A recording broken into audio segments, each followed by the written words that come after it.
YCP అధినేత మాజీ CM Jagan విజయవాడలోని రాజ్ భవన్లో గవర్నర్ అబ్దుల్ నజీర్ను కలిశారు. అయితే ఏపీలో కూటమి ప్రభుత్వ పాలన మొదలైనప్పటి నుంచి గత 45 రోజులుగా రాష్ట్రంలో హత్యలు అలాగే దాడులు జరుగుతున్నాయని జగన్ గవర్నర్కి ఫిర్యాదు చేశారు. గతంలో ఎన్నడూ లేనంతగా రాష్ట్రంలో శాంతి భద్రతలు క్షీణించాయని ఆందోళన వ్యక్తం చేశారు.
ఇటీవల వినుకొండలో జరిగిన రషీద్ అనే యువకుడి హత్య ఘటన, పుంగనూరులో ఎంపీ మిథున్ రెడ్డిపైన రాళ్లదాడి అలాగే ఇతర సంఘటనలను కూడా జగన్ గవర్నర్కి వివరించారు. ఆయా ఘటనలకు సంబంధించిన ఫోటోలు, వీడియోలను కూడా గవర్నర్కి అందించారు.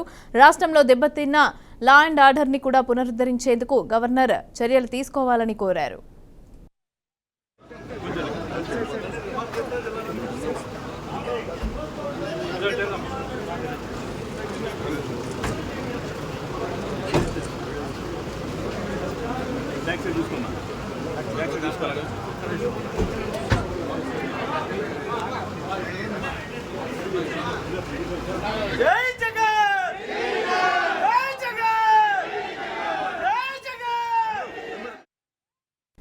ఇప్పటికే పార్లమెంటు సమావేశాల్లో అనుసరించాల్సిన వ్యూహం పైన పార్టీ ఎంపీలకు జగన్ దిశానిర్దేశాలు జారీ చేశారు. ఇక ఉభయ సభల్లో ఏ విధంగా వ్యవహరించాలో ఎంపీలకి సూచించారు.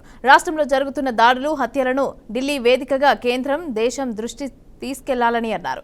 రాష్ట్రంలో రాష్ట్రపతి పాలనకు డిమాండ్ చేయాలంటూ తమ పార్టీ ఎంపీలను ఆయన ఆదేశించారు.